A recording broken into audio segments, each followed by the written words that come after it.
Okay, I'd like to do a short review of my NXT 200. It's a Coleman propane grill.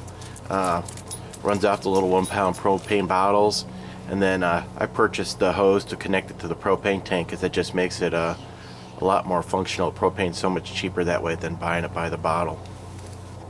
I was getting ready to clean it up, and I thought I'd do this video before I did that because there's a couple things I want to demonstrate that you might want to think about if you're thinking about getting one of these for yourself. I bought this one mainly to take camping with me. One of the things I really like about it is that it folds up. So it folds up real easy. I'm not taking it all the way down because I don't have my little cup disconnected right there. Also, it probably looks like it's crooked because the patio's not level.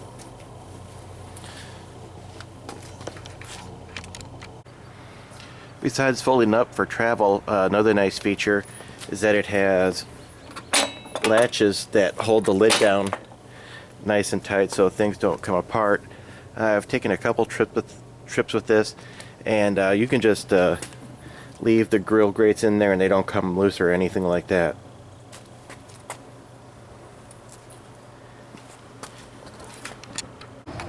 The grill comes with these griddles, or these burner plates you see right here, and then you can also purchase a solid griddle. You can buy one or two. These just lift right up and you swap it out. And then there's also a wire rack that you can put in there and then use this as a stove top to put pans on, or a pot or whatever, make coffee on it. Ironically, one of the things that I thought I was going to really like about this unit is the solid cooking surface right here. I thought that was going to give really good heat to the food I was making. But what actually happens is if you put anything greasy on here, it just puddles up, and it's really hard, and it doesn't fall down into the flame and burn away like it would over a charcoal grill or most other propane, larger size propane grills that have the little splash area where it burns away dripping fat. So, like, I made about 8 or 9 bratwursts at one time on this thing, and the grease that came off of this just flooded the surface, and then it's really super hard to clean. So what ends up happening is, like right here, I don't have it turned on. Usually I have this heated up when I'm cleaning, but if I take my brush and clean it, you can kind of scrape this off right here.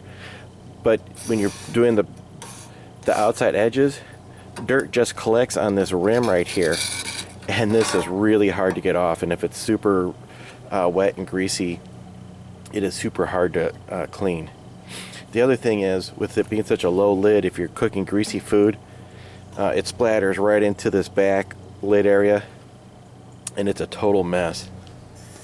And then the other thing is, with the lid closed, I don't know if zoom in a little bit on that, but all your grease just splatters right out onto the control area here, and then you can see this is super greasy right here. The grease is a real pain to get off of there.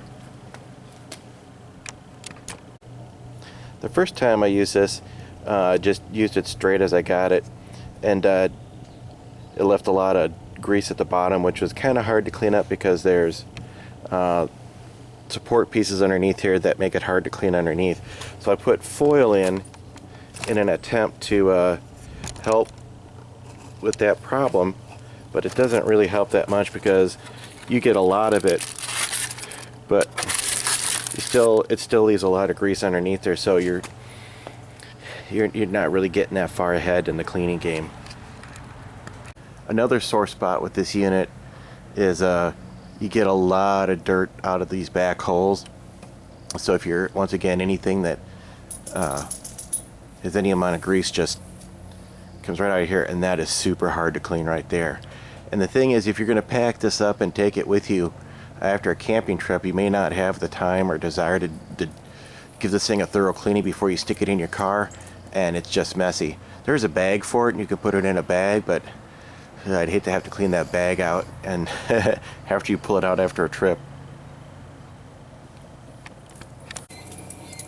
My last little complaint about this unit is going to be this drip cup right here. because what happens is it can fill up pretty fast if you're once again doing something greasy, and it's also real easy for an animal to get at.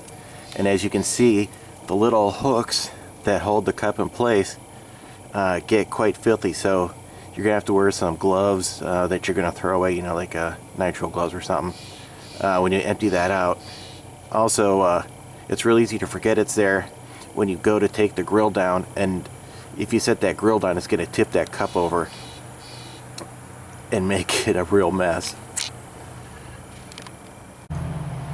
Like most grills of this type, your heat settings pretty much consist of hot and really, really hot. What I do to work around this is I tend to do a lot of indirect cooking, so I'll get one side real hot, sear the meat, and then put it off to the side to cook, so it's not directly over the flame, because you can burn something pretty quick on this thing. But, you know, despite all my bitching, it actually does a really nice job of cooking. It's just cleaning up on this thing is such a terrible pain in the neck, it kind of makes you not want to use it. But it does a pretty good job if you gotta just whip out a couple hamburgers, you're gonna, you know, do a couple dogs, or even chicken breast and fish work really good on this. It just not much fun to clean, that's all. These are the two accessories that I purchased to go along with the grill. This rack just goes in the same spot as either one of those two grilling surfaces, and you can use that to hold pots or skillets. And then the griddle on the right is actually pretty fun to use.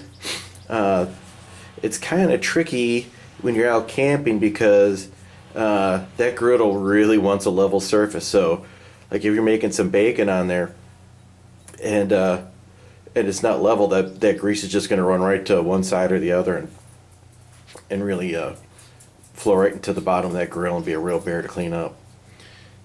But if I had to do it again, would I get this grill? I don't know. I'd have to.